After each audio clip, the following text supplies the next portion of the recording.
100 kali. Itu saya dapat ijazah langsung daripada guru saya Habib Zain bin Ibrahim bin Smith. Itu katanya bikin sukih.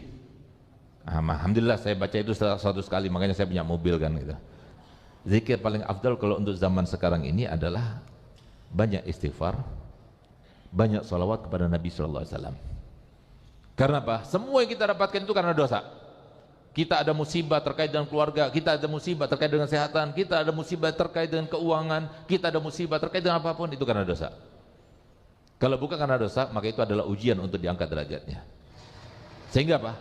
Sehingga yang kita perlukan supaya tidak berlanjut dan berkesinambungan cobaan dan juga ujian itu, bagaimana caranya? Banyak istighfar.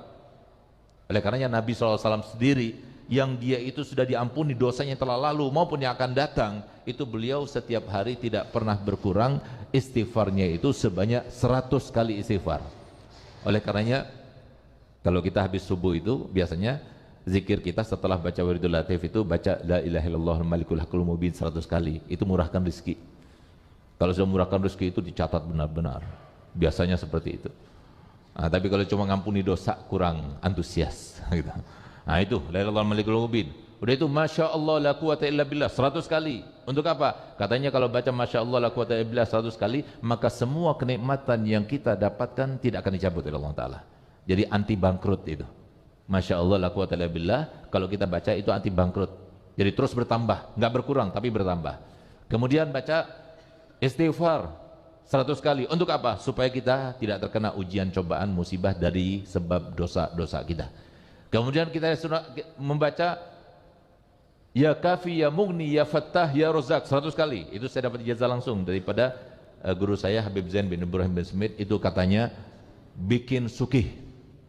Alhamdulillah saya baca itu 100 kali, makanya saya punya mobil kan gitu. Ayo kalau mau sugih baca ini. Tapi jangan kita membaca zikir berbagai macam zikir, maksudnya tujuannya supaya sugih. Salat duha kenapa? Biar sugih. Baca surat Waqiah kenapa? Biar sugih. Baca surat Muluk pada malam hari kenapa? Biar sugih. Jangan. Itu otomatis kita dapatkan. Tapi niat utamanya itu adalah mendekatkan diri kita kepada Allah. Ini yang kita lupakan. Jadi apapun yang kita lakukan daripada zikir, ucapan, tindakan, semuanya itu tujuan kita itu adalah Allah.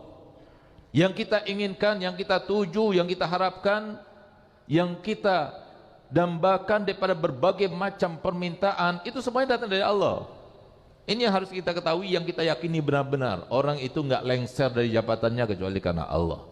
Orang itu nggak mendapatkan jabatan kecuali karena Allah. Orang itu nggak mungkin menjadi orang kaya dadakan kecuali karena Allah. Orang nggak mungkin menjadi bangkrut juga karena Allah. Semuanya datang dari Allah, bukan dari manusia, dari Allah.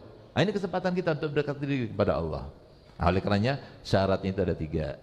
Jadi kalau kita mau zikir kita sesuai dengan yang kita inginkan, fungsinya sesuai menenangkan hati, maka yang pertama adalah baik cara mengucapkannya sesuai dengan tajwidnya, sesuai dengan artinya, nggak merubah makhrajnya, nggak merubah artinya, itu maksudnya. Yang kedua, kita harus mengetahui dengan artinya. Insya Allah yang akan datang, edisi yang akan datang, kita akan cetak sesuai dengan yang kita tulis pada waktu itu, khusus untuk wiridul latif. Jadi wiridul latif itu bukan bacanya 2 minggu sekali, tidak. Wiridul latif itu bacanya setiap habis sholat subuh. Coba rasakan, silahkan yang baca wiridul latif setiap hari habis sholat subuh seperti yang sekarang kita laksanakan 3 bulan, coba rasakan. Lebih sugih, lebih tenang hidupnya, lebih jauh daripada musibahnya. Insya Allah seperti itu. Itu yang akan terlaksanakan. Apa? Itu janji Allah, tidak mungkin luput, tidak mungkin salah. Kemudian yang ketiga, harus hadir hati kita. Ini juga penting karena apa? Pernah suatu waktu datang Nabi Musa alaihissalam, didatangi oleh salah satu umatnya. Datang gelia, wahai Nabi Allah, aku punya hajat, mintakan pada Allah Ta'ala untuk supaya kabulkan. Baik, aku bermunajat untukmu. Bermunajatlah Nabi Musa. Dapat jawaban, disuruh dia itu membaca doa ini. Dibaca doa itu, tapi nggak kabul-kabul. Sampai setahun lamanya nggak kabul-kabul. Setelah setahun kemudian datang kepada Nabi Musa lagi. Gelia Nabi Musa, sampai sekarang aku baca doa yang kau berikan, tapi sampai sekarang juga tidak terkabul juga. Apa kata Nabi Musa? Baik, aku akan tanyakan kalau nanti aku bermunajat pada Allah Ta'ala, karena beliau kalimullah. Akhirnya apa? Pada malam harinya ketika bermunajat pada Allah Ta'ala, ternyata Nabi Musa lupa. Sampai akhir mudajahnya Nabi Musa tidak ingat kepada perkataan atau terkaitan sama orang itu, lupa. Tapi lihat siapa yang mengingat? Allah. Tidakkah engkau diminta oleh salah satu umatmu untuk supaya menanyakan kenapa aku berdoa tapi tidak dikabulkan? Coba lihat. Nabi Musa lupa, Allah tidak lupa. Biar kita paham kalau kita terkait dengan Allah, Allah tidak akan melupakan kita. Subhanallah. Gal iya ya Rabb, kenapa saya sudah berikan sesuai dengan yang kau ajarkan kepadaku untuk sampaikan kepada dia, tapi dia sudah membacanya selama 1 tahun tapi tidak dikabulkan? Apa jawaban Allah Ta'ala? Wahai Musa, kalau seumpama dia itu meminta kepadaku dengan keseluruhan jiwanya dan hatinya, pasti aku kabulkan dengan 1 doa saja. Bagaimana kau kabulkan dia? Sedangkan dia berdoa selama 1 tahun lamanya, tapi hatinya berada di kambing-kambingnya. Akhirnya apa? Tidak dikabulkan. Itulah kita sekarang ini. Sambil baca doa, sambil lihat HP, sambil WA-an. Bagaimana mungkin itu semuanya? Jangan kita katakan, oh saya ini perempuan, Beb. Kan perempuan itu otak kanan ke otak kirinya berjalan, Beb. Walaupun memang hebat perempuan itu. Perempuan itu sambil ngulek-ngulek, sambil teleponan bisa. Bahkan kemarin saya melihat, Masya Allah, ada seorang yang turun dari bis kuning, itu turun sambil telepon, turun. Masya Allah, tepat turunnya, nggak jatuh lagi. Perempuan ternyata. Kalau laki-laki nggak bisa seperti itu. Lebih fokus dia. Perempuan itu bisa mengerjakan beberapa sekaligus, itu langsung bisa. Tapi kalau zikir nggak bisa seperti itu. Harus karena Allah. Jadi kalau kita itu baca zikir itu, lihat artinya apa? Bismillahilladzi la yadurru ma'asmihi syai'un fil ardi wala fis sama' wa huwas samiul alim. Dengan nama Allah, tidak ada satu pun di bumi ini yang berbahaya, yang membahayakan saya kecuali dengan izin Allah, dan Dia Maha mengetahui, Maha mendengar. Nikmat kalau kita baca itu, yang kita baca tadi, kemudian kita tahu artinya. Kita hadirkan, oh berarti yang memberikan rezeki itu adalah Allah. Oh berarti yang memberikan bahagia itu adalah Allah. Itu maksudnya zikir itu. Semua zikir yang kita baca itu supaya kita ingat selalu kepada Allah. Uzkurni azkurkum. Ingatlah kepadaku, aku akan mengingat kamu. Itu tujuannya daripada zikir itu. Kalau sudah diingat oleh Allah Ta'ala, apakah ada di antara manusia yang hebat sekalipun yang bisa menyalahinya, yang bisa mencelakakannya, yang bisa kemudian menghimpitnya, yang bisa memberikan masalah kepadanya? Enggak akan ada. Karena kita sudah bersama Allah. Allah yang menentukan semuanya. Sistem yang berlaku di dunia juga Allah. Tapi jangan kita katakan, loh Bib, banyak orang-orang dekat pada Allah Ta'ala tapi mereka juga tertimpa musibah. Berarti Allahnya kemana? Bahkan banyak sahabat-sahabat Nabi yang ternama, yang dekat pada Rasulullah, mereka itu terbunuh. Seperti Sayyidina Hasan diracun, padahal dia cucu kesayangannya Nabi Muhammad. Sayyidina Husain dipenggal kepalanya. Sayyidina Utsman ditusuk dari belakang ketika membaca Al-Quran, dalam keadaan tidak melawan, dan memerintahkan pada seluruh prajuritnya, jangan dilawan, jangan diserang, biarkan dia. Bahkan ketika Nabi Sayyidina Utsman bin Affan radhiyallahu anhu ketika akan dibunuh, pada waktu itu sempat ketika dia membaca Al-Quran tertidur. Ketika tertidur bermimpi Nabi Muhammad SAW. Ini yang kita harapkan. Dunia itu nggak berguna. Dunia ini semuanya sudah ditanggung oleh Allah Ta'ala, sudah ditentukan Allah Ta'ala. Cuma yang kita minta keberkahannya. Berkah dunia kita digunakan untuk akhirat kita. Tapi kalau dunia hanya mengumpulkan saja, buat apa? Itu beban buat kita. Gunakan untuk akhirat kita. Subhanallah, yang berguna ini seperti ini. Mimpi Rasulullah, kita dekat pada Allah, kita ada orang datang kepada kita meminta tolong kepada kita, kita bantu, dan kemudian dia itu mendapatkan hajatnya. Itu adalah kehidupan yang sesungguhnya, itu kepuasan batin yang sesungguhnya, yang kalau seumpama itu yang kita cari di dunia ini, ya seperti itu. Tapi kalau cuma dunia, apa yang kita dapatkan? Kita cuma diperolok-olok sama setan itu, bikin rumah lagi, beli tanah lagi, untuk apa semuanya itu? Beban buat kita nanti di akhirat. Semuanya akan ditanya. Summa latus'alunna yauma idzin anin naim. Satu kenikmatan demi satu kenikmatan akan ditanya. Sementara kita nggak ada amal untuk menyeimbangkannya. Habib, ada permintaan sebenarnya dari jamaah yang lewat WA minta kalau ketemu Habib katanya minta ijazah dulu nomor 1. Apa yang bisa kami amalkan? Langsung dari Habib katanya ijazahnya, biar semua juga yang menyaksikan dapat sesuatu yang sangat berharga yang bisa terus menjadi amalan buat kami untuk terus berada di jalan Allah SWT. Ijazahnya apa Habib? Ya, jadi ada satu hal yang perlu disampaikan dan itu merupakan sebuah rahmat ya, syafaqahnya Nabi untuk umat ini. Jadi kita semua punya harapan ya, pengen dikabulkan hajatnya, pengen selamat anak-anaknya. Karena kan kita bahagia kan nggak mau sendirian. Kita bahagia dengan istri, kita bahagia dengan anak, kita bahagia dengan keluarga dan sebagainya. Kalau semua kita saja yang bahagia, kayaknya nggak ada deh satu orang yang bahagia tanpa berinteraksi dengan yang lainnya. Itu nggak ada. Karena kita adalah makhluk sosial. Gitu. Sementara di antara sebab-sebab terkabulnya hajat kita, harapan kita tercapaikan, itu kan dengan wasilah membaca Yasin ya, dan lain sebagainya. Maka subhanallah, tepatnya pada tahun 2016 ya, itu salah satu daripada putra ayah saya bermimpi Nabi SAW.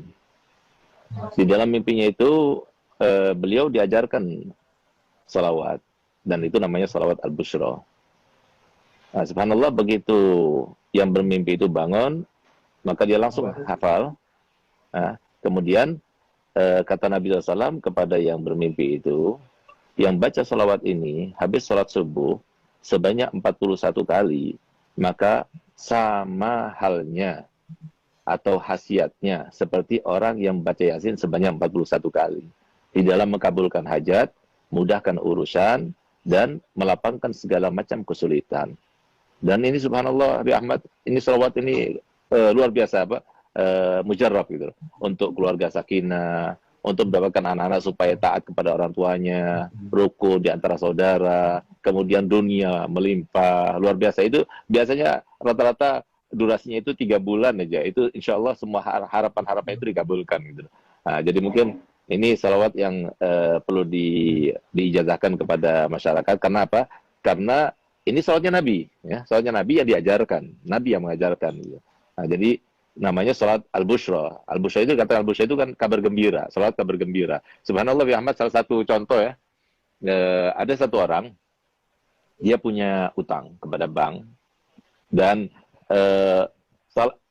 waktu terakhir untuk membayar itu hari besok ini. Kalau enggak, maka akan dilelang rumahnya atau gimana gitu ya. Subhanallah, dia datang pada saya jam 8 malam, saya kasih salawat itu. Saya katakan, coba baca salawat itu yang banyak, minta pada Allah Ta'ala. Dan rahasianya salawat al-bushra itu, ketika kita baca salatan tubashiruna biha. Waktu kita baca salatan tubashiruna biha, maka niatkan apa hajat kita dalam hati kita. Insya Allah terkabulkan. Nah, subhanallah, dia baca. Jam 12 malam, itu ada temannya yang sudah lama tidak ketemu, sekitar 15 tahun nggak ketemu. Dia itu pernah taruh uang sama dia, dan kemudian awalnya maksudnya mengkhianati gitu. Jadi uang itu dibawa, kemudian tidak dikasih faedah dan sebagainya. Sampai setelah 15 tahun, akhirnya dia telepon tiba-tiba dan dia bilang, aku minta maaf, pernah meninggalkan kamu, mengkhianati kamu dan sebagainya. Dan sekarang saya akan membayar itu semuanya. Saya akan kembalikan modalnya dan keuntungannya sekaligus. Subhanallah, dia dapatkan uang sekian yang cukup untuk bayar hutangnya, bahkan lebih. Nah, jadi sesuatu yang luar biasa. Ada lagi yang lebih aneh lagi. Ada satu orang yang sudah kena impoten 2 tahun. Nah, semoga kita dijauhkan daripada penyakit impoten. Karena kalau sudah kena penyakit impoten, lebih baik mati aja. Nah, gitu. Nah, subhanallah, dia datang pada anak. Akhirnya, saya berikan ijazah salat bushra ini. Baca salat bushra ini.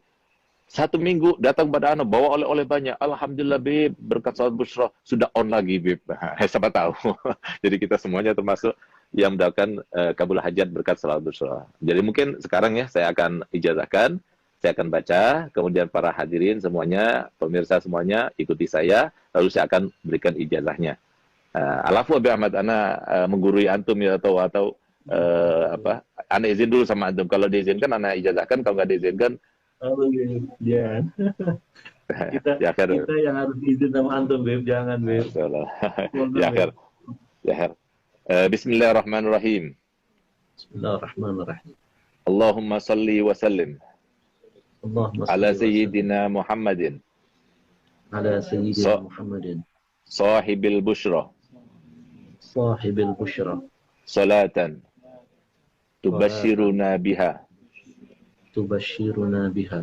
wa ahlana wa auladana wa jami'a masyaikhina wa muallimina wa talabatana wa talabatana wa talibatina wa min yaumina talibatina hadza min yaumina ila hadza yaumil akhirah. ila yaumil akhirah. Nah, jadi kalau seumpama bacaannya benar seperti yang saya baca, karena sesuai dengan seperti yang disampaikan oleh Nabi SAW kepada yang bermimpi. Dan diantaranya disampaikan di situ kan jami'a masyaikhina wa muallimina wa talabatana wa talibatina. Harusnya jami'a masyaikhina wa muallimina wa talabitan wa talibatin wa talabatina wa talibatina. Tapi kata Nabi enggak, jangan. Talabatana wa talibatina. Kenapa? Karena li ajil yatamayyaz bainat talmaza wal masyayikh, supaya beda antara makom guru sama makom anak murid.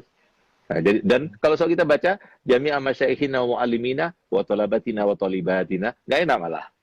Nah, itu pun juga dari Nabi. Jadi harokatnya juga dari Nabi. Nah, oleh karenanya kalau benar bacaannya seperti yang saya baca tadi, maka antum semuanya yang mendengar secara langsung, ya, saya berikan ijazah untuk membacanya, dan saya berikan ijazah untuk berikan ijazah kepada yang lainnya. Karena ini sholat Nabi, silahkan disebar. Yang penting satu, jangan dikomersilkan. Insya Allah dengan berkat sholat Bushra, dan kita ini termasuk yang tidak ada mencegah rahmat Allah, insya Allah akan terkabulkan. Jadi dibaca setiap hari sholat Bushra 41 kali habis sholat subuh. Kalau sudah hafal, hanya 7 menit saja. Kalau kita baca Yasin 41 kali, 2,5 jam.